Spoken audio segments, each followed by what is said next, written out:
evening, football fans, and welcome to 3 and Out, right here on IE Sports Radio, your direct feed for all that is sports. Here we go, guys. We are in week 15 of the NFL, and this has been a week.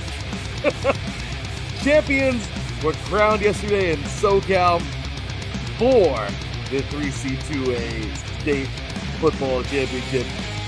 A champion in high school football in California was crowned. We got a couple Texas battles awaiting and a big Georgia battle waiting to see who will be, or at least who we think will be, the national champions in high school football. NJCAA is getting ready and set. Wednesday is the kickoff. And again, who will it be, Hutchinson or Iowa Western? We got all that good stuff coming on up, as well as, if you weren't thinking we weren't going to get into that D3, D2 ranks, D3, my gosh, there's always that one game, right, that's a surpriser, but we'll be getting into that, as well as D2 football. Division 2 championship is set and ready to go, as well as the NAIA championship are ready. Both of them are ready, and we'll be talking about both of those tonight, giving a quick little preview, also getting ready to give you our full preview on Saturday. Whole season is officially underway, and it started off with a beatdown, man. Boise's going to be joining a bigger conference next year, but I think they'd give a little bit bigger of a fight. Good old Washington, the UW Huskies got it done in very dominating fashion in the LA Bowl yesterday. Celebration Bowl goes into 4 overtimes. What? And yeah, we got some pick'em today coming on up with some bowl games. FCS, that couldn't get any better. We had some fun ones there, and plenty more. A great day in the NFL. The Raiders still stuck, as we know. The Bears, who are these guys? And Commanders and Giants, well, that game was as bad as we thought it would be in a good way. What? We'll talk about all about that in our previews for tonight. Sunday Night Football, Monday Night Football, and this coming Thursday Night Football. Ladies and gentlemen, you are now tuned in live to 3 and Out right here on IE Sports Radio. Go directly for all that is cool.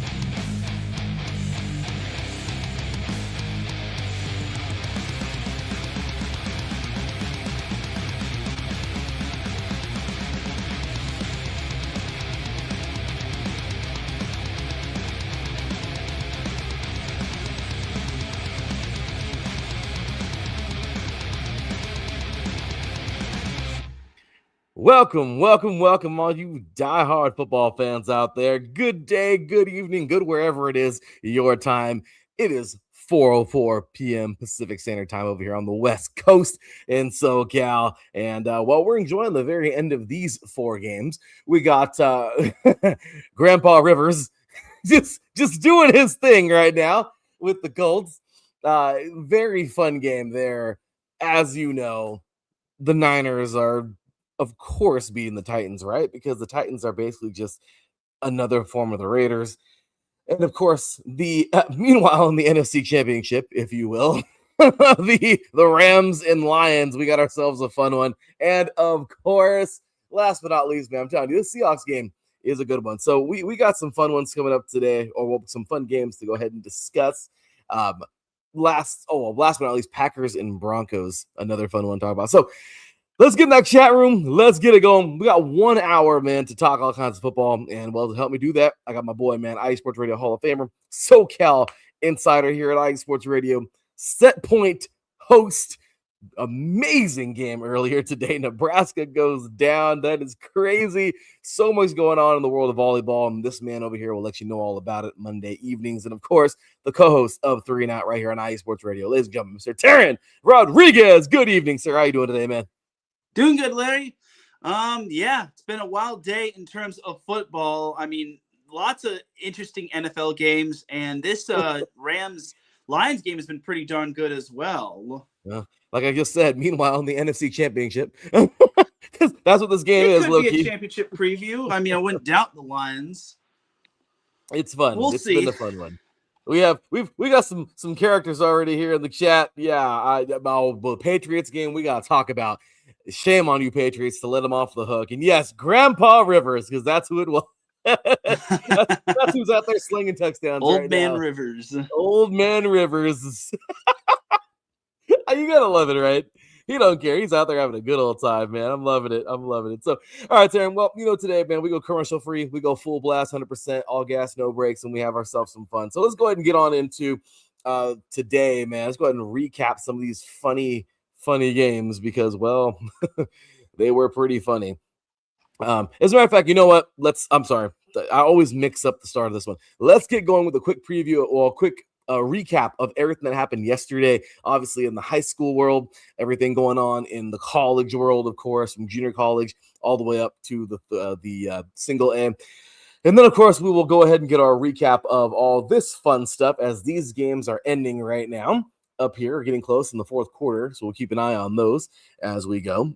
These last four NFL games before Sunday Night Football, before the voice, Carrie Underwood, sings a little bit later. So, Teran, let's start things off here in high school football because, oh my gosh, this was crazy. Yeah, Teran, we you gotta love it, right? You have to. There's no other way to explain how awesome this is, but you deserve it. That's what I gotta say. Carson Palmer, first-year head coach, and guess what? First-year high school champion. Well, he won. He won a few, I'm sure, back in his day, right, Teran? But I will tell you, this guy right here, amazing. I mean, amazing. What a freaking year! It doesn't get any bigger. Santa Margarita, De La Salle, California State Championship, North versus South, the Open Division, the big one. And here it is, man. Number 5, Santa Margarita dominates number 15, De La Salle, 45-13 to win the CIF Open Division. Destroyed them. State title over with. And here at the top, the Eagles soar high. Carson Palmer, 1 year, 1 state title. What a freaking year for those Eagles. Yeah.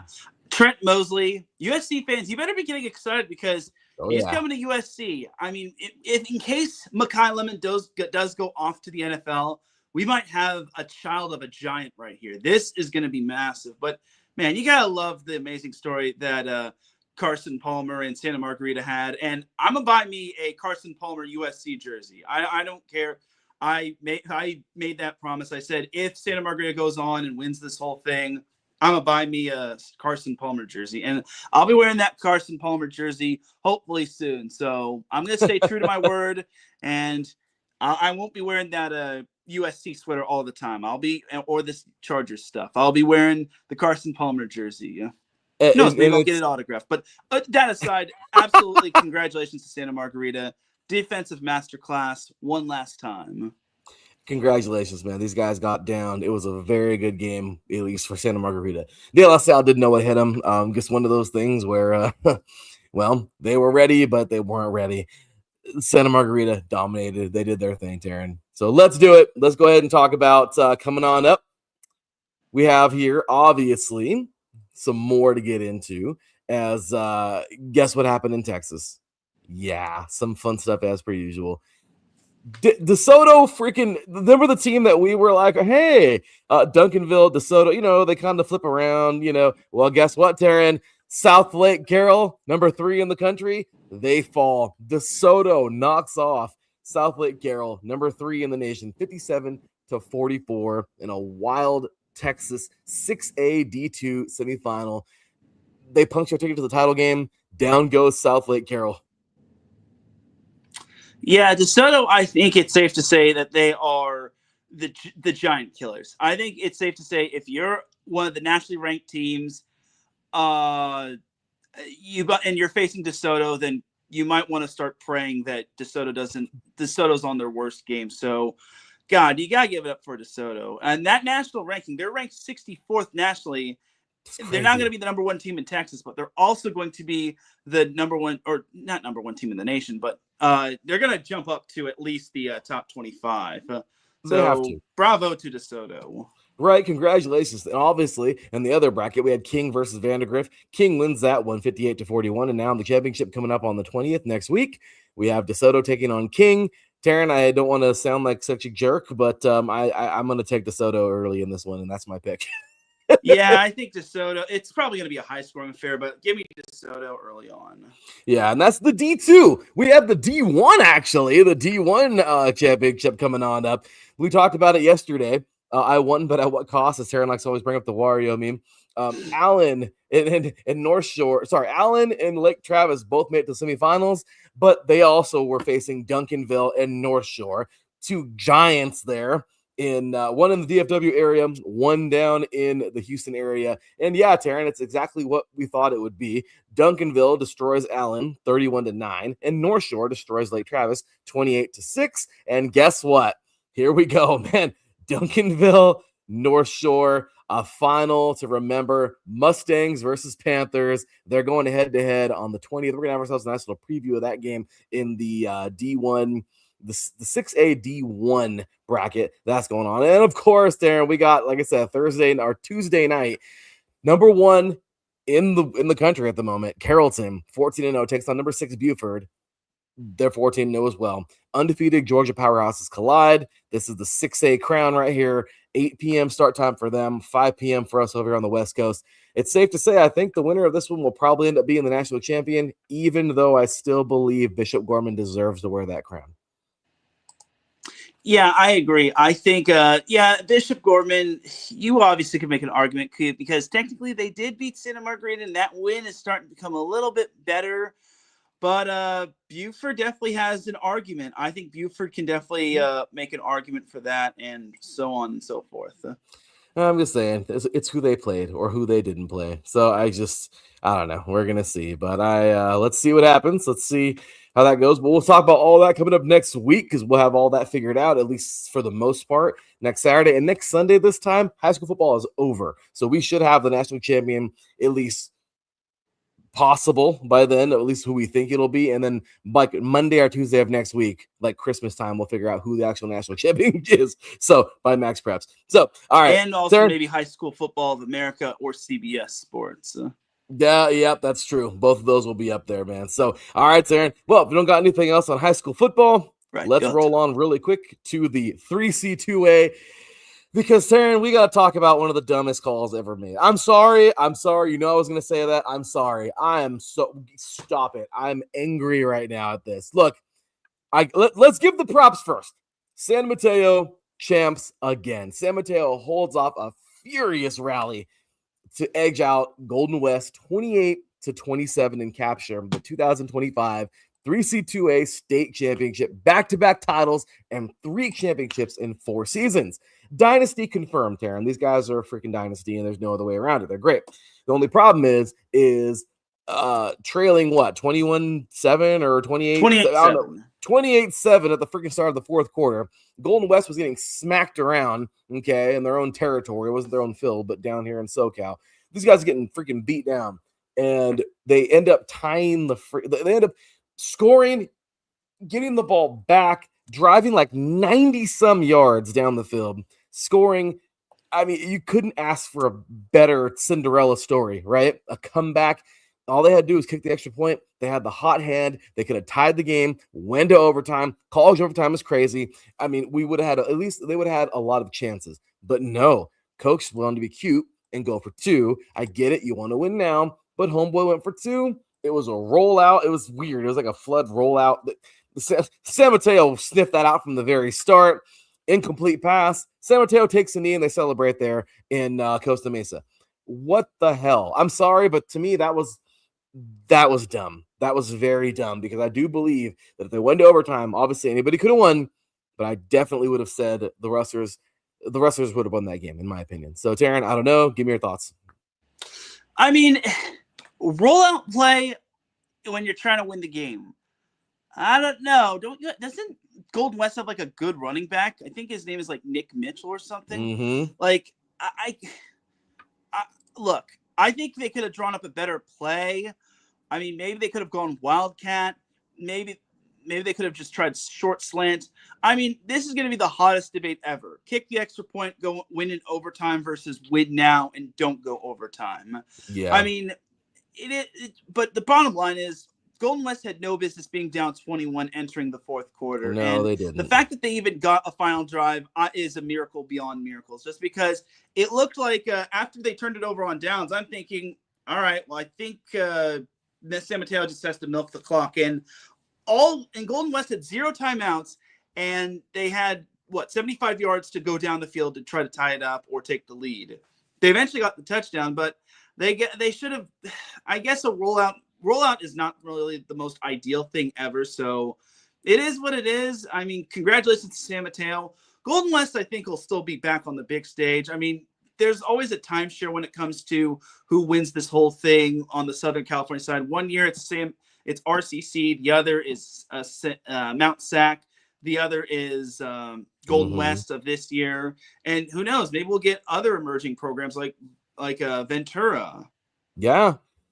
No, it's true. I feel like it's a revolving door down here in SoCal. Up north, it's always going to be Modesto versus San Mateo, and San Mateo is always going to be the bride, and the bridesmaid's always going to be Modesto. That's what it feels like, Teran. I mean, my gosh, the last 5 years, that's what it's basically been. So it's crazy, man. But yeah. So what do you know? Congratulations again. Dynasty confirmed. Congratulations, San Mateo. Did it. They did great. They had an amazing season, but to me, that's just a really dumb way to end the game. So, all right, moving forward, quick preview here, Teran, for this week. Obviously, we already previewed it yesterday, so if you want more of the preview, you know what to do. Go to yesterday's game, but here it comes, man. It's all for all the marbles, man. Number 1, Hutchinson, 11-0 versus number 2, Iowa Western, 11-1. Perfection versus payback, defense versus pressure, history versus destiny for sure. They played earlier this year, so the rubber match. Hutchinson just eggs these guys out. We talked about it from earlier this year on yesterday's show, and you and I are both taking the Blue Dragons. Teran, are you sticking with that pick? Yes. Blue Dragons it is, man. You and I are both picking Hutch because these guys were dominant, man. So let's see what happens Wednesday evening, y'all. It's going to be a really fun game. Check it out, ESPNU. We're both picking the Blue Dragons. Let's see what happens. Can the Reavers get it done? Remember, they shut them out 31-0 2 years ago. So let's see what happens, man. So, all right, moving on here now to some Division III football. Except we're kind of just rolling fast today. Teran, this is crazy. Good old Division III does not disappoint, man. Does not disappoint. I mean, wow. So, starting things off, we had some fun ones, all right? Quarterfinal, Johns Hopkins, Susquehanna. Wow. The Blue Jays controlled this one wire to wire. Just did their thing. 40-10, 418 yards, 285 total plays. They had the ball for 30 minutes and 54 seconds. It was a beatdown, man. Johns Hopkins moves on. How about that? Yeah, great game right there. Sorry, just looking at this Rams and Lions game. It's a fun praying one. that the Rams do get the win. But Johns Hopkins. Johns Hopkins is good. There's no doubt in my mind Johns Hopkins is ridiculously good, and I knew they were going to win. I knew they were going to pull off the win, and no doubt in my mind. They look good, and they continue to do what they do, man. So next up, John Carroll defeats Barry 21-13. Defense first football, timely offense, and total control late, man, as the Blue Streaks punch their ticket to the D3 semifinal. Check this out, 339 yards. 339. That's incredible, man. Total yards. They had 34 minutes, 55 seconds time possession. These guys played, man. John Carroll is on their way.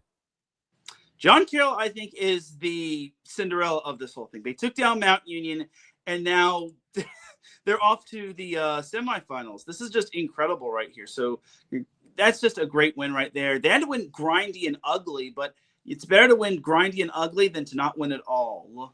No, definitely. I love it. That was a fun game from start to finish, man. So they had to fight for that one, but it was all good, man. They definitely earned themselves that nice victory. So congratulations to those guys. Next up, North Central, they didn't have a problem here.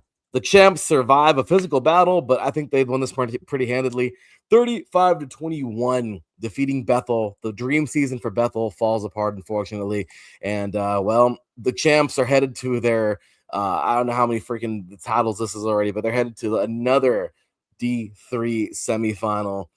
behind just dominance in the trenches, man. These guys are amazing. 312 rushing yards. Can you believe that? This team can play some great ball. On goes North Central to yet another semifinal.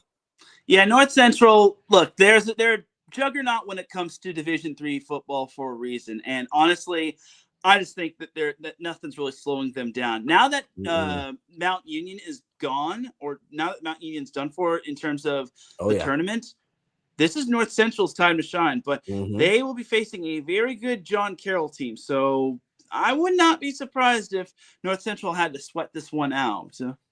No, I agree. I totally agree. This is going to be fun. It's going to be a fun one moving forward when they get there. So next up, last one, number 3, River Falls. They do it, dude. We both pick Wheaton.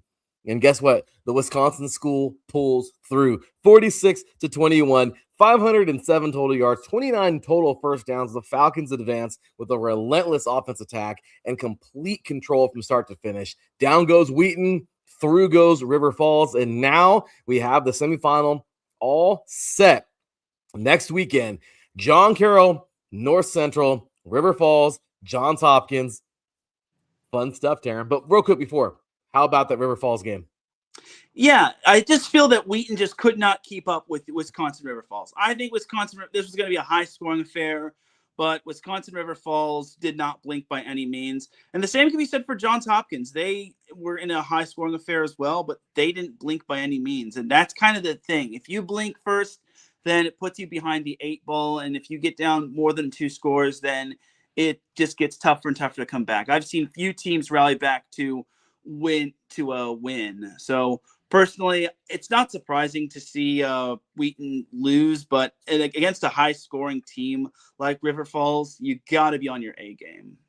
You definitely have to. And, I mean, it's a great... Oh, we saw that at the same time. Yeah.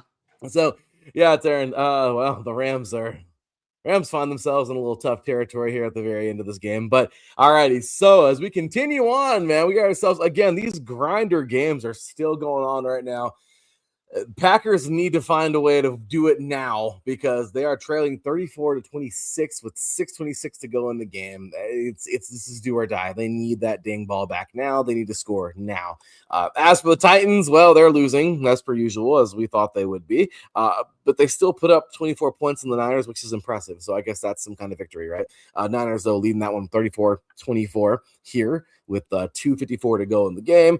The Panthers and Saints are looking like they're going to overtime, which is crazy. And we just went final. Seahawks defeat Grandpa Rivers.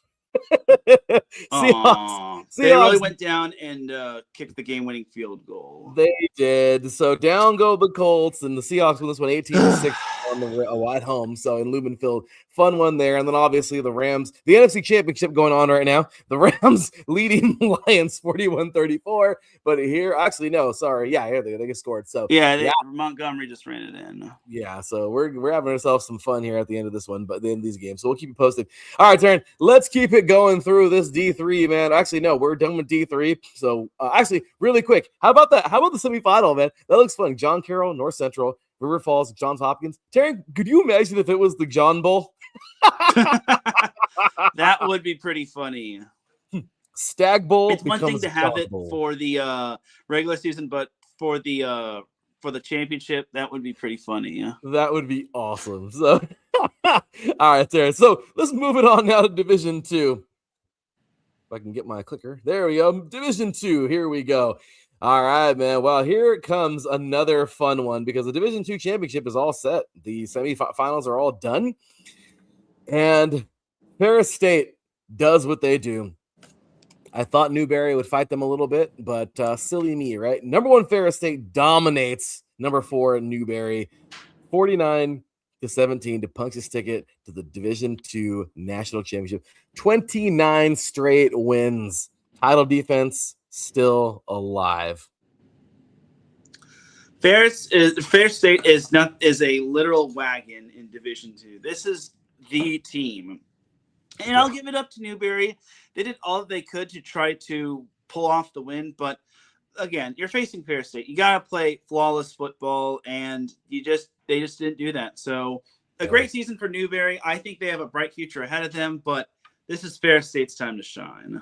Totally with you, man. Freaking Ferris State Bulldogs looking for another title. But Harding, let's see if they have anything to say about, because the Bison get it done. They knock off Kutztown 49-27 yesterday. The Bison are headed back to the national championship game for the first time, I think, in the last couple of years. So these guys, man, here they come. The Bison, relentless running attack. And we're going to have ourselves some fun this coming weekend, man. We got the Bison taking on the Bulldogs. We're going to have our preview coming up. But how about the Bison winning that game? Well, Kutztown had put up 50-plus points in all of their games that they've played. Meanwhile, Harding had put up 30-plus. The thing is, for Harding, they played defense, and they were relentless against Kutztown.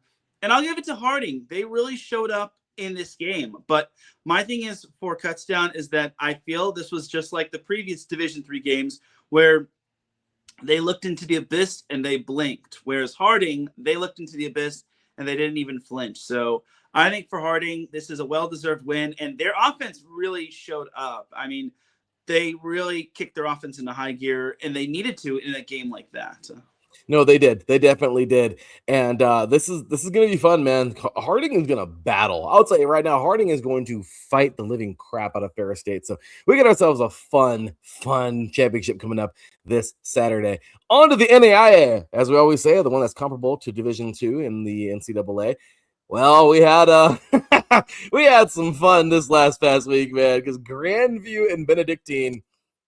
Wow, what a game. Again, to start the year, we said it, Grandview, Kaiser, Morningside, and Benedictine. The only team that wasn't there in that Final Four was Morningside. The College of Idaho, which we'll talk about coming up next, they were the surprise team this year. But in this game, number 1 Grandview survives a snow-filled war, knocking off number 5 Benedictine 17-10 to punch his ticket to Fort Worth. A 4th down stop in the end zone seals it, man. How about that? The Vikings are 13-0 and headed to the title game once again, back-to-back years. Well, this is kind of Grandview's MO. I mean, they do anything they possible to win. If they have to win in a high-scoring affair, they'll have their offense let it rip.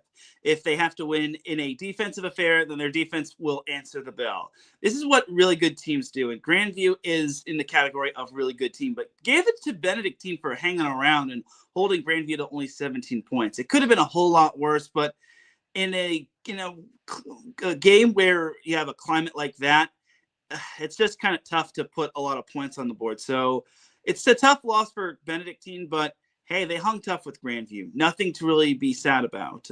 No, absolutely. That was a great one, man. So I really, really enjoyed that. That was a fun freaking game. And then, of course, on the other side of the ladder, number 2 Kaiser erases a 12-point halftime deficit and storms past number 8 College of Idaho 36-27 to reach the NAIA National Championship yet again. Shea Spencer delivers. The Seahawks are 12-0 and Fort Worth bound for the 4th straight year. Kaiser's making this a routine for themselves for the NAIA football. Look, that's impressive to really rally back from a deficit like that. And again, give it up to College of Idaho. They did all they could, and I was impressed by how they came out and how their game plan in the first half. It's just that against a good team like Kaiser, you just can never let up on the gas. And no. Kaiser was just that type of team to just keep it going. So Kaiser's been here before. I think that the experience really helped Kaiser beat College of Idaho. And personally, I think that's why Kaiser kind of won, or at least one of the reasons why. Absolutely, dude. Kaiser is one heck of a team. You knew it. And again, just like we kept on talking about, Teran, like the collision courses. We talked about it we thought it'd be Mount Union and North Central in D3 again, but it wasn't. We talked all year long about the NJCAA, Hutchinson and Iowa Western, and it was. We low-key kind of threw out maybe Golden West and San Mateo, and it was. So I'm just saying, we knew all year long. We were saying it, yes, Seahawks and the Vikings, and not the NFL ones, because these Seahawks, these Seahawks up here barely beat Grandpa Rivers, and the Vikings are... we'll be seeing them in prime time. Yeah, Thor would be ashamed of these Vikings. I'm sorry. Ragnar himself wouldn't want to be on this Vikings team. This Vikings team is not that good. I thought they were really good this year. Anyway, I thought they were going to be good. But anyway, these Grandview Vikings, though, are a team that Ragnar and Thor and all the other Vikings can get behind because these dudes are crazy. But this Seahawk team, well, you might even see Pete Carroll there. I'm just saying, because these Seahawks look good, man, from Kaiser. We're going to have ourselves some fun with that preview coming up this Saturday. Off to the FCS real quick, Teran, because, oh, my gosh, we had another fun deal here. Villanova, Tarleton State, oh, my gosh, defensive poise. Well, obviously, we talked all about what happened on Friday because – well, let's go ahead and talk about that really fast. We talked about it on Friday, but we can't, we got to complete it all. Obviously, we had, who was that on Friday? North Dakota State. Actually, not North Dakota State. Oh, my gosh. Who won on Friday? Montana. Montana State. Austin and Montana. Montana State, yes. Montana State. And Montana State obviously won that thing, and they went through, and that was quick and easy for them. Kind of sad to say it that way, but it was. So Montana State found their way. Now, we waited for the other 3 games on Saturday, and, well, that's pretty much, what it was. We had ourselves a pretty solid football game here by Villanova. I couldn't believe, I was so sad because I was really pulling for the Texans, but Villanova goes on the road and knocks off Tarleton State 26-21 to punch their ticket to the FCS semifinal. You got to give, man, Jabril Mace, I believe, powers the Wildcats on the ground, and Nova survives in Stephenville. Next up, we had, well, I guess we can talk about that one real quick, Ben. How about that game? I think Tarleton was up 14-0, and then Villanova managed to rally back. I think Villanova's starting to become more than just a basketball and volleyball school. They're starting to become a football school, and they're starting to believe. And Villanova, man, even though they've had a little bit of a longer journey than some of the other teams, I think this Villanova team is starting to become the little blue engine that could, and they're making all of their fans believe, and that's just incredible right there. For them to beat Tarleton State, that's a good team, by the way, so great job to Villanova pulling off that win. No, congratulations. That was a really fun one, man. And hats off to those guys. They played extremely well. So Villanova, obviously, just looking solid here. Remember that? Who was that? March Madness, like what, 5-6 years ago? The Chris, forgot his name, Davis, something like that. That was Auburn, the kick six. Yeah, that was Auburn. That was Chris Davis of Auburn with the kick six. But remember the other guy who remember it was a quick pass and from the 3 and swish, game over, March Madness, Villanova a couple years ago? Oh, yeah, I do remember that. But I don't remember who shot it. Yeah, but anyway, so Villanova's still doing it, man. They're still getting it done. Okay, next up, we'll make these ones kind of quick. Next up, man, yesterday we finished off the FCS, and Washington Grizzly Stadium, it was rocking, man. This was crazy. This was absolutely nuts. Montana answered. The Grizzlies overwhelmed South Dakota 52-27 behind a monster night from I believe it was Khalil Ayat. I don't butcher his name, and Michael Wortham rolling into the semifinals in dominant fashion. The Grizz they went to town, man. Yeah, I knew Montana was. I feel Montana's experience kind of helped them win. South Dakota's a good team, but I think against a veteran-laden team like Montana, they weren't going to be losing by any means. So a great win for Montana, statement win right there. And just like that, the semifinal is going to be Montana State. Yes. Give me more. I love that. That's going to be fun, man. So, okay. And the other semifinal will be Illinois State Villanova, just like everyone had predicted. Exactly right. I mean, we were pulling for UC Davis too, man. Illinois State, the Redbirds outlast the Aggies of UC Davis 42-31 in a back and forth quarterfinal thriller as the Redbirds deliver the knockout blow late to keep their championship run alive. This has been a beautiful run. Both teams I wanted to win. I mean, I swear both these teams deserved it, but what a game. Yeah, Illinois State is the true Cinderella of the FCS. This has just been a great run by them. Absolute another amazing win. And I was concerned because they had to go all the way out to Davis to play, but the fact that they were able to pull off that win was just incredible. So Illinois State is really starting to make everyone believe. And other than the Chicago Bears, it feels like it's good to have a team from Illinois actually being good at football. Yeah, seriously. And the Bears, don't look now, they're kind of good, but I don't know. I'm not holding my breath with this one. So yeah, semifinals, as you said, man, Illinois, Villanova, just like everyone predicted, right? But on the other side, man, Montana State and Montana. Don't forget, those guys from Bozeman went on over to Missoula and beat them by 31-28 just a few weeks ago in November. Well, here we go now. Now we're gonna. I think the game's in Bozeman, actually, right? We're going to Montana State, I think, for this game, if I'm not mistaken. So should be a really good game. I am so excited. The Montana team's going at it yet again. Yes, give me It's more. going to be a bloodbath. Oh, it is. These two teams love to hate each other, and it's a battle. This will be a freaking battle. So I am excited for that. So, all right, Teran, let's go ahead and roll on to the FBS and talk about a few. Actually, you know what? I totally forgot. The Celebration Bowl. Yeah. The Celebration Bowl. 4 overtimes. 4 freaking overtime. How do you even do that? Like, what the hell? Like, that was crazy, man. 4 overtimes. South Carolina State survives an instant classic, defeating Prairie View A&M 40 to 38 in a 4 overtime thriller to win the 2025 Cricket Celebration Bowl, one of the greatest games in bowl history. How about that? Well, we're already starting off 0-1 because we both picked Prairie View.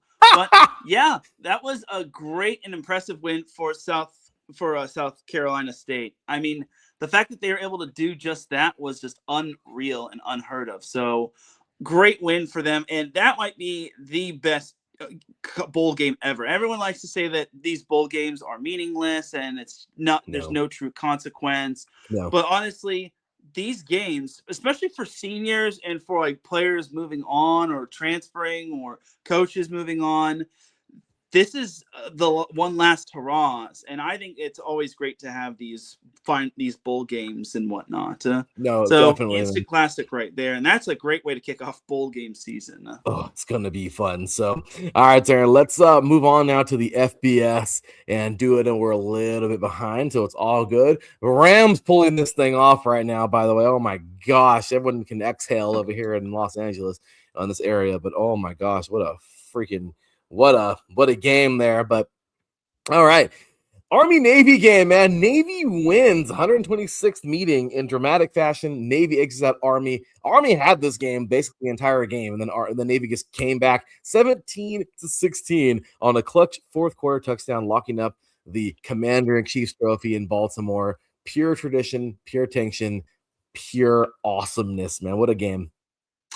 Yeah, this one was a really interesting game. I felt like Navy had multiple chances to try to put this game away, and especially the fumbles were just so cringeworthy. Oh, I but know. It's not a matter of if you win, it's how you win, or it's not a matter of how you win, it's if you win. And Navy, that's a great game right there. Great armed forces game. And personally, Army I think everyone picked against Army. Everyone was saying, oh, Army's not going to win. It's going to be all Navy.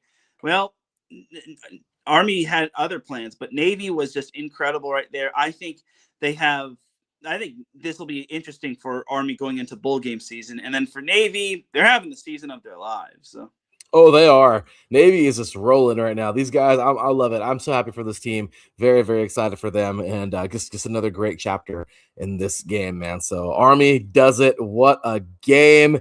And yeah, what we got here, man. I'm making the meme of Field of Dreams with Phillip Rivers and the Colts walk out of the cornfield. Oh no! Oh, poor team. Poor Grandpa Rivers. It's okay. Old man Rivers is still the man to us. We still like him. Oh, that's awesome. All right, Teran. When we have one more game to talk about here, because bowl season again, I mean, in the FBS, bowl season officially began too. I mean, that's obviously the kickoff was the Celebration Bowl in the FCS, but here we go on to the FBS. Washington dominated, dude. Boise State didn't even look like they didn't belong there. Okay, 38-10 in the LA Bowl, forcing 5 interceptions and pulling away with a massive second quarter surge. Washington beat the brakes off Boise State. Yeah, this kind of felt like, I don't want to say this in a negative way. It felt like men versus boys. Washington was just more battle tested being in the Big Ten. Look, Boise State had a great story right now. As for starters, Boise State had lost 2 in a row going into at some point, and it looked like the Mountain West Conference Championship game was out of the was out of the question. But Yeah. Boise State was able to turn it around. This game, however, just felt like the game that just would not end, and it felt like the game that just would never like end for them in terms of like tragedy. And we almost got a thick Yeah. 6 from Washington. That's how bad it was.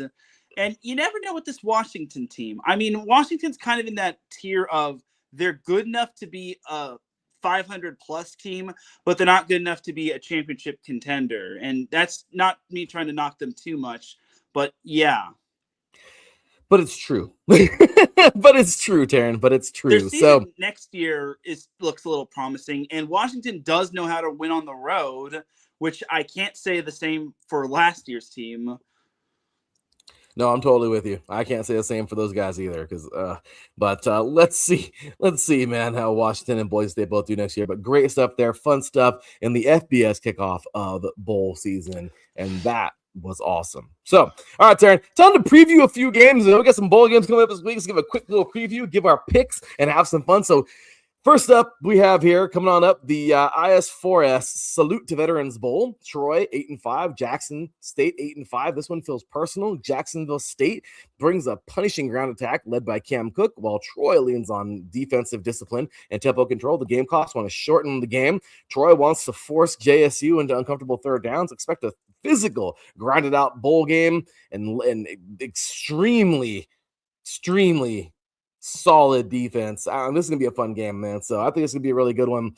My official pick, I'm taking Troy. Yeah, I'm taking Troy as well. I think Troy is a little bit more battle tested, and even though Jacksonville State is good, I just think that Troy will slightly edge this one out.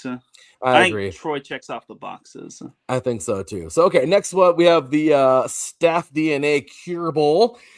Old Dominion 3-9, South Florida 9-3. This is gonna be fun in Orlando, Florida.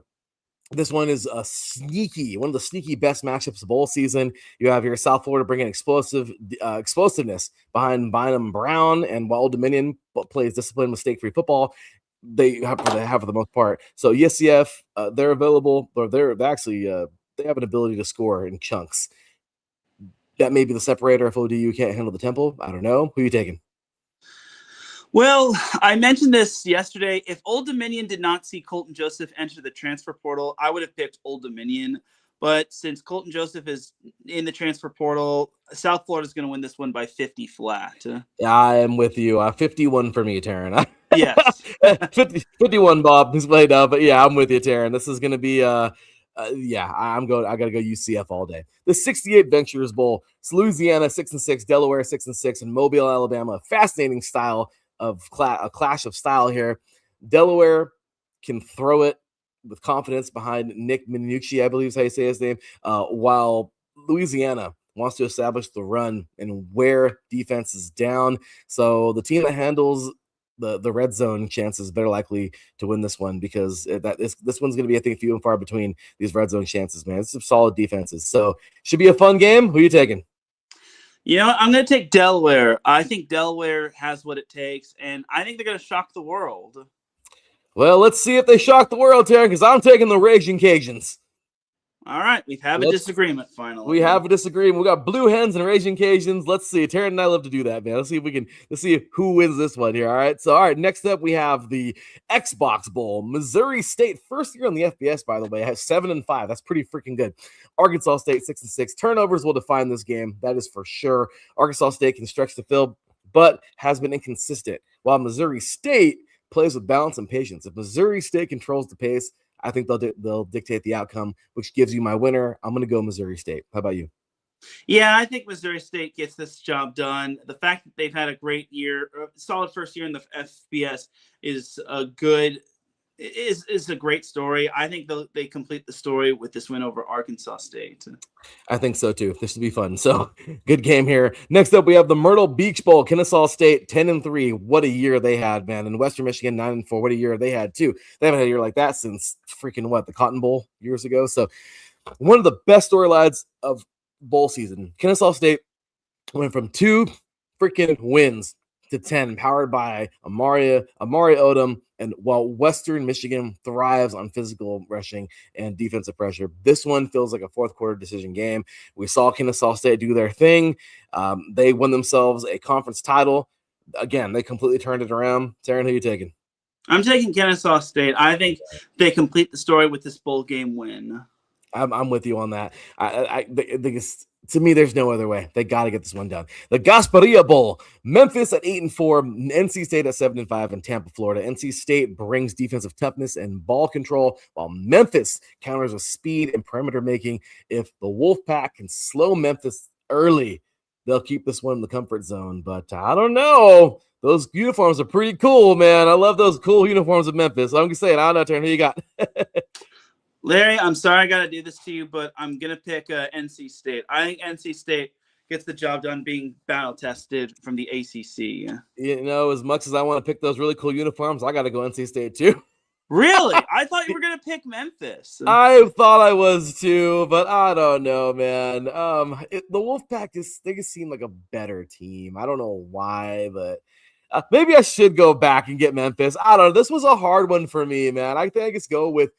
This is one of those 50-50 bowls. It really is, but there's something just poking at me for NC State, man. I don't know what it is. So give me NC State. I don't want to. I feel bad for not taking the Tigers, man, but I don't know. I just kind of feel like NC State has this one. I don't know why. It just feels like that. So I'm going to pick those guys. So, alrighty, here we go. We have, and of course, we have the college football playoff first round game coming on up here, and that'll be the last before we get on to the games for Saturday when we preview those ones. But number 9, Alabama, 10-3. Number 8, Oklahoma, 10-2. This is the closest game, I think, of this round. This is the playoff football in every sense. Alabama brings experience, depth, and defensive pressure, while Oklahoma thrives on explosiveness and a home field energy. Expect tension, big moments, and the game decider in the fourth quarter. I truly believe that. So who you got? Oh, man, this one is a good one. It's round 2 between these two teams. If you remember, Oklahoma wound up winning the first meeting between Alabama. Man. I know. Alabama got to the SEC championship game, but they just laid such an egg. But Oklahoma, they're just a little inconsistent for my liking as well. You know what? I'm going to take Alabama. The Crimson Tide. I know I picked Alabama last week and I paid for it. This time, I think they get their revenge. I think this time, since Georgia got their lick back against Alabama, I think Alabama gets their lick back against Oklahoma. It'll be close, though. I think Alabama really has to play to their competition, and they have to play to their own level because this is their first playoff appearance without Nick Saban. Let's see what Kalen DeBoer can actually do. He was able to get Washington into the college football playoff.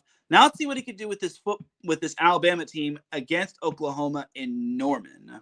That is very true. I was going to say cue the music, but we're not going to get sued for that. But good old Lee Corso, doom doom doo doo doom doom doo doo. I'm just like we're always going to play Sweet Home Alabama, Teran, because I don't know. That's another game. It's like Memphis. I kind of want to pick Oklahoma, but there's something that's just nope.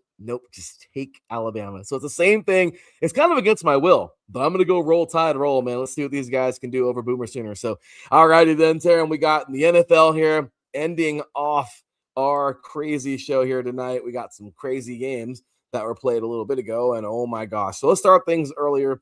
Jalen Hurts bounces back in a big way. 3 touchdowns through the air as the Eagles dominate the Raiders, as everybody else does. 31-0.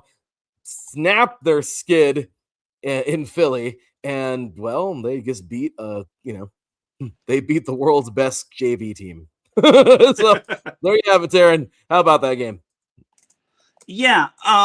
Look, Larry, I don't want to say this in a disrespectful way, but I think this was a get-right game for the Eagles. I mean, it was. If they lost this game, then I think the Eagles need to just delete their franchise. But personally, this was a kind of expected. Look, I just feel that the Eagles, the situation that they're in, they just needed something to snap that losing streak. And their remaining schedule is pretty good. Outside of Buffalo, they've got Washington twice, and then they've got Buffalo. I can't imagine the Eagles blowing the opportunity of winning the NFC East. If they lose the NFC East crown, their downfall must be studied.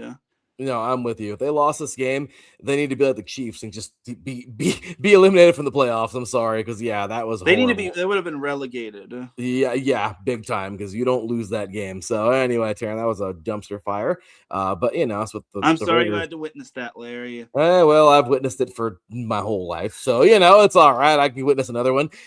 Statement winning Chicago. Caleb Williams and DeAndre Swift lead the Bears to a 31-3 rout of the Browns as Chicago improves to 10-4 and stays red hot.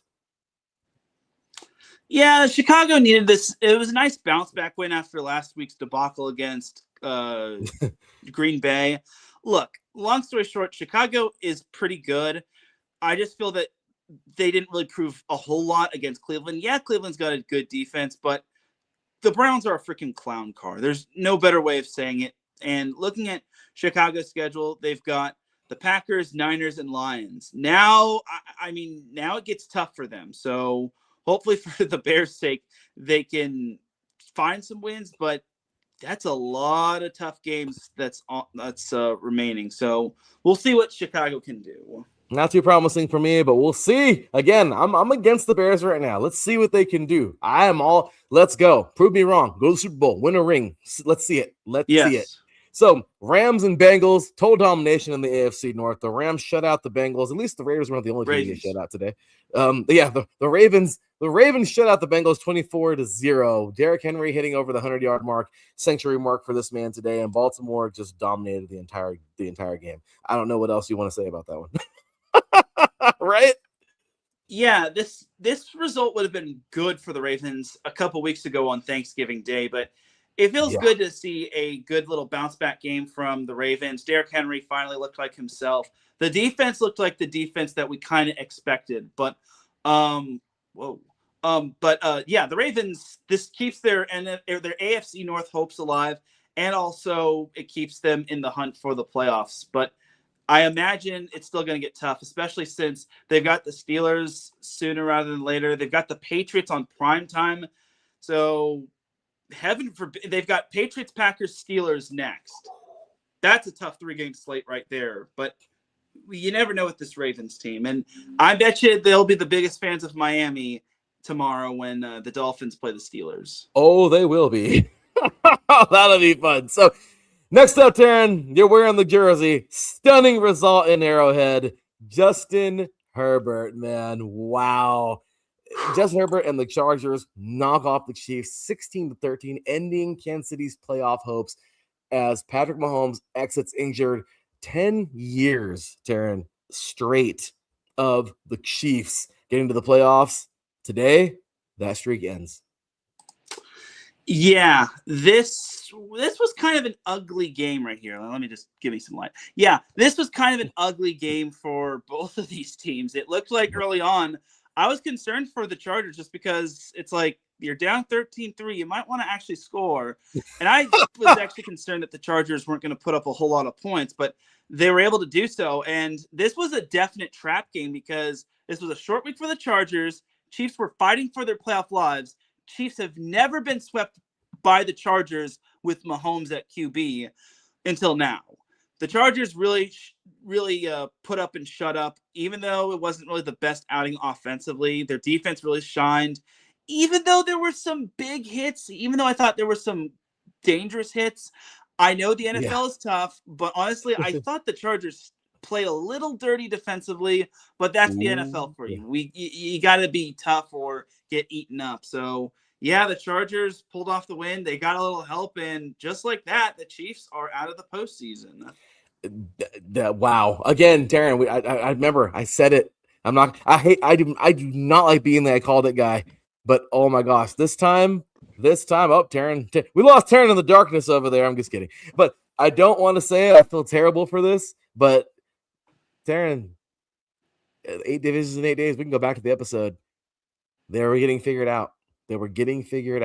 And you know what? It wasn't going to last, and that's what happens. So, really, and what's good worse game. is but what's worse is for the Chiefs is that it's now confirmed that the sources are saying that Chiefs Patrick Mahomes suffered a torn ACL and his season will be over. So, and I'll just say this, as a Chargers fan, I thought that should have been a penalty. I think there should have been no excuse on why. I think it's Deshaun Hand went right to Mahomes. Like I'm even seeing the play right now. Yeah. And well, okay, that wasn't the play, but still, Yeah, I thought I've seen Deshaun Hand too. had a little bit of a continuation, and he got rolled up, and that was pretty much the season right there. And once that injury happened, it was just the Chiefs were done. Now I'm seeing the play right here. Deshaun Hand was chasing him. Mahomes had to throw it away. And I was fearing that flag was going to be on 91, Deshaun Hand. But, yeah, he got that ball off. So he got that ball off way after Hand tackled him. I'm sorry. Yeah. I'm just you're good. To play again. But it was a great game. But overall, yeah, you feel bad for Mahomes, man. Hopefully he's all right. Yeah, he was down, and rough go. There was some skirmishes all over the field. It was a crazy game. Watch the highlights right now. Highly emotional game. Highly emotional, man. So, all right, Sarah, moving forward. Wow. Buffalo ends the streak in Foxborough. Josh Allen throws for 3 touchdowns as the Bills beat the Patriots 35-31, snapping the New England's 10-game win streak. How about that? Well, I said the Patriots were due for a loss, and this was another part of what would happen if the Chiefs were to be eliminated. They needed the Chargers. It would have to be a Chargers beating the Chiefs and then the Bills winning. So with this loss, that officially eliminated the Chiefs from playoff contention. But man, what a turnaround from the Bills. Down 21-0. I was thinking, well, it looks like the Patriots are going to reclaim the AFC East. Not so fast, my friend. No. The Bills managed to take charge, and they were able to pull off an amazing come-from-behind win. And this might be the game where it saves Buffalo's season. And not that their season was in any jeopardy, but this is the type of win where even if they don't win the AFC East, they actually could get the 5 seed, and that could be really good because you don't want to play the Jacksonville Jaguars. Jacksonville, I think there's no better team that's playing. And whether it's the Steelers or the Ravens, I don't know if either of those teams will go too far. The Bills have a really good schedule the rest of the way. They've got the Browns next week and then the Jets to close off the regular season. Their only questionable game that can kind of concern the Bills fans are the Eagles, but their remaining schedule is better than the Chargers. Chargers have Cowboys at Dallas, home against the Texans, and at the Broncos. Which is nuts. I mean, good stuff. This is football. This is December football. You gotta love it, man. So, okay, let's go ahead and keep on rolling through these games, man. We had this was kind of a funny game. Washington finally gets it done. The Commanders snap an 8-game losing streak because they beat another really good JV team today, 29-21 over the Giants at MetLife. I mean, is there much more to say? Toilet bowl. I'd rather watch paint dry than this abomination. I'm sorry, but there was not much to say. There's not much to say when it comes to this. And you know who the Giants have next week? Oh, no. Yes. The new official Super Toilet Bowl. Yes. It is going to be the worst game ever in the history of football. This game was bad. Oh! Raiders Giants is going to be – you should get a stimulus check. That game needs to be moved to Cartoon Network. It needs to be moved to Nick Jr. It needs to be moved – look, I said Comedy Central last time, but yeah, or the Disney Channel, Discovery Channel. What the hell's going on here? We need to figure this out. This is football at a whole new level. We need to figure out what's going on here. Bill Nye needs to commentate this one. I don't know. This game's gonna suck. So good stuff, Teran, as always, man. Okay, next up we have Jets and Jaguars. Historic day for Trevor Lawrence. You just talked about him right now. Lawrence accounts for 6 touchdowns as the Jaguars roll past the Jets 48-20 and keep control of the AFC South. Yeah, this was just target practice for the Jaguars. And like I said, there's no better team that's playing ball than the Jaguars. I think Jacksonville is on a heater. It looked like ever since they lost that debacle of a game to the Texans, they have now looked, I wouldn't say unstoppable, just they've looked like a whole different team. Even with that, and this is without Travis Hunter. I thought without Travis Hunter, everything would fall apart for Jacksonville, but they have answered the call really well. and they have just looked really good. They've played the part of a contender, especially in a very Yeah. competitive AFC this year. Oh, you're absolutely right. It's been a good one. I'm telling you, this is that was something. I was excited to see that overall. Looking, oh, excuse me, sorry. The Jaguars are just an exciting team right now. You're right. Nobody wants to play them. These fans have waited a long time for this. So congratulations. Hopefully they keep this going, man. Cardinals and Texans. Houston keeps rolling too. CJ Stroud throws 3 touchdowns, and the Texans win their 6th straight, dominating Arizona 40-20 at Energy Stadium today. Yeah, this was no doubt Texans were going to win this one. Texans are also on a roll. Look, there's nothing more to say when it comes to Houston. Ever since that win streak that the Texans had with Davis Mills, Houston has been on a heater because now they have CJ Stroud back. Their defense just continues to answer the call. Their offense is looking scary. That's the scary thing about Houston. Like, Texans are a team you don't want to see come playoff time, because whether they win the AFC South or not, their defense might be the best in the league. Their offense is starting to really pick it up. And this win, even though it was against the Cardinals, I mean, it's starting to prove why the Texans are a scary team. Oh, they are. They're very scary, and they're showing it. They're showing why. So, great game there for the Texans, just knocking off Arizona, another JV team. Then we just have the game that ended right now. I can't wait to get to this one, man. Big time statement in SoFi Stadium. Matthew Stafford throws for 368 yards. Kylan Williams scores twice, and Puka Nacua erupts for 181 yards as the Rams outlast the Lions 41-34 at home. What a game!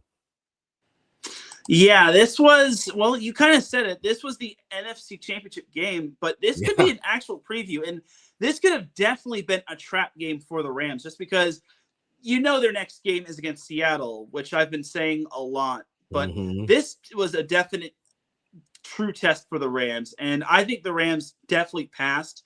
It looked a little ugly at the beginning because Stafford had that interception to Aiden Hutchinson. But, man, Puka Nacua just continues to look like his dominant self. I felt that once the Rams just started to distance themselves, the Lions had to become one-dimensional. And when you become one-dimensional, it pretty much goes downhill from there. Oh, yeah. No, that's for sure. And this became just, it fell right into the Rams' hands. They played great. Congratulations to those guys, man, because they balled and they made it happen, man. So congratulations on a great win there over the dominant Detroit Lions. Panthers and Saints. This game was horrible. It was a fun one. New Orleans survives. They actually serve at home. Tyler Shutt throws for 272 yards, and Chris Olave finds the end zone as the Saints take down the Panthers 20-17 at the Superdome. Well, let me just tell you. You ever watch I think it's a documentary called Idiocracy? Yes. I don't remember the exact name of the documentary, but it's like it feels like the Panthers are that type of documentary. They just have no answer for the New Orleans Saints. Just when we all thought the Panthers had a chance to win the NFC South because the Bucs were incompetent against the Falcons, Panthers decided to be even more incompetent and lose to the Saints. Wonderful. Oh my God. It's wonderful. Like this division is like pure comedy. It really is. What's worse is that might have been the best chance for the Panthers to get a win, because 2 of their last 3 are against Tampa, and then they've got another game against Seattle, which they obviously have the best offense out there. So, oh man, this was a bad loss for the Panthers, and they still can't beat the Saints. I think they've lost 8 in a row to New Orleans when they're favored. Isn't this terrible? Either way, yeah. Yeah, I don't even know what the hell is going on here. This is such a bad. These two teams have set the bar for horribleness. I mean, tell you, we've had some toilet bowls this year, man. But good job, Saints and Panthers. Wow, looking at you. Everybody's looking at you right now. I'm pointing and laughing. Wow. Yeah, and the documentary is called Idiocracy. Yeah, it feels like the Carolina Panthers and the entire NFC South is just living in that documentary. That's exactly what's going on. So San Francisco rolls in Santa Clara. Brock Purdy tosses 3 touchdowns, and the 49ers pull away late to defeat the Titans 37-24, another JV team. Niners keep rolling, and the Titans are trying to figure out who they're going to draft. Yeah, look, it was cute that the Titans wound up beating the Browns, but against a decent team like the Niners, they weren't going to win. Come on. No. This was not going to be a game, in my opinion. So, look, the Niners need this win the worst way. The Titans are pretty much booking their trip to Cancun. Looking at the Niners' remaining schedule, they've got the Colts, the Bears, and the Seahawks. Not the easiest schedule, but certainly a winnable schedule. Like, they've got two-time primetime games for sure. They've got a Monday night game, and then they've got a Sunday night game. So this is going to be an interesting stretch for San Francisco. So we'll see what the Niners can do.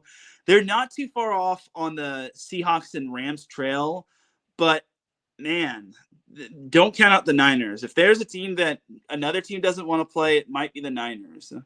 No, that's for sure. And Brian popping in bowl season feels pointless. But yeah, I know I was earlier today, but some of these games feel pointless in the NFL right now. And thank you very much, Glenn.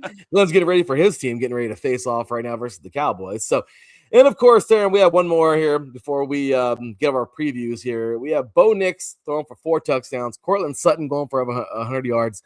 Denver stays perfect at home as the Broncos defeat the Packers 34-26 to improve to 12-2. Who saw that coming? I know. Look, Broncos, well, I knew I should have been I knew this was kind of going to happen just because the Broncos, they have not lost at home this year. It's rather impressive. And now they're all alone in first place in the AFC. They don't have to share it with New England because New England lost. But man, this loss couldn't have come at a bad time if you're Green Bay, just because, for starters, Toyotathon Jordan Love lost. I thought you were supposed to be the best. But Green Bay has a semi-manageable schedule. They've got the Bears, and then they've got the Ravens and the Vikings. So, in all honesty, even though Chicago does lead the NFC North by a nose, I just feel that Green Bay definitely has a chance. Like, that Bears-Packers game next week is going to be the de facto game. If Chicago wins that, then that puts them in the driver's seat to win the NFC North. If the Packers win that, then I think the Packers definitely have a chance. One thing I will say about the NFC North, I think the Lions are officially out unless Detroit catches fire and Chicago just wilts for some weird reason. No, good stuff there. You're totally right. So what a year it's been so far. We're down to, this is it. I mean, week 16, 17, 18 coming on up. We got some fun Saturday games coming on up, and bowl season for college football. This is always a great season here on the Christmas season. Christmas lights, cold weather, loving it. So, all right, Teran, let's get into our one last thing for Packers. Micah Parsons did get hurt, and this is that's tough for the Packers because that's their anchor defensively. So big time. If you're the Packers, you got to be holding your breath and hoping that it's nothing too serious. No, that's for dang sure, man. So moving on to our previews for tonight. Let's do it. Sunday Night Football in Dallas. Prescott versus Minnesota. That Minnesota defense with playoff pressure on both sides. Big lights, big stakes. Who you got? I'm going to go with the Cowboys.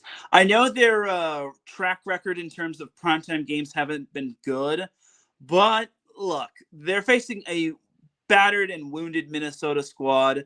They have too many question marks. The Vikings have too many question marks. I just feel that this is the perfect storm for the Cowboys to win. The Cowboys still have a chance at the playoffs, but everything's going to need to go their way. So I'll take the Cowboys. And even though they're like 1-3-1 in primetime games this year, and you don't want to know who their lone primetime win came against. Yeah, that's for sure. Because I remember that night. It was a Monday night. I remember. So you caught on, Larry. I'm sorry. JV strikes again, Darren. JV strikes again. So the junior varsity, ladies and gentlemen, congratulations. I'm telling you, we can make a JV team here, man. Raiders, Titans, the Cardinals can come on over. The Saints for dang sure. We can, I feel like even if you combine the Browns, I feel like if you combine the best of all those teams, they'll still lose. That's horrible. So yeah, I would put the Cowboys too if I could have. Yep. I love our picks league.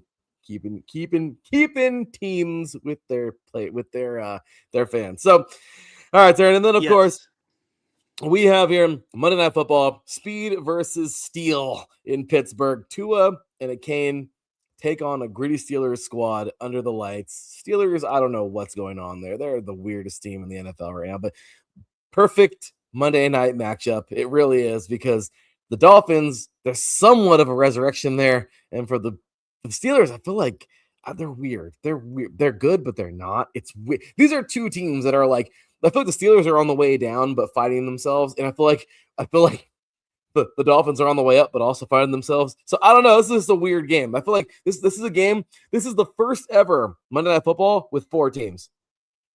You have the Dolphins versus themselves, the Steelers versus themselves, and then the Steelers versus the Dolphins. This is, I don't know. Yeah. I mean, this is, the good and bad Dolphins versus and the good and bad Steelers versus each other. It's kind of crazy, you know? Yeah. Here's the thing about the Dolphins. They still have a realistic shot at the playoffs, but it's so small and minuscule. Here's the thing for the Steelers. They have a chance for the division, and seeing as Baltimore won, they can ill afford a loss here, because you look at Pittsburgh's remaining schedule. They've got the Dolphins tomorrow. They've got the Lions next week in Detroit.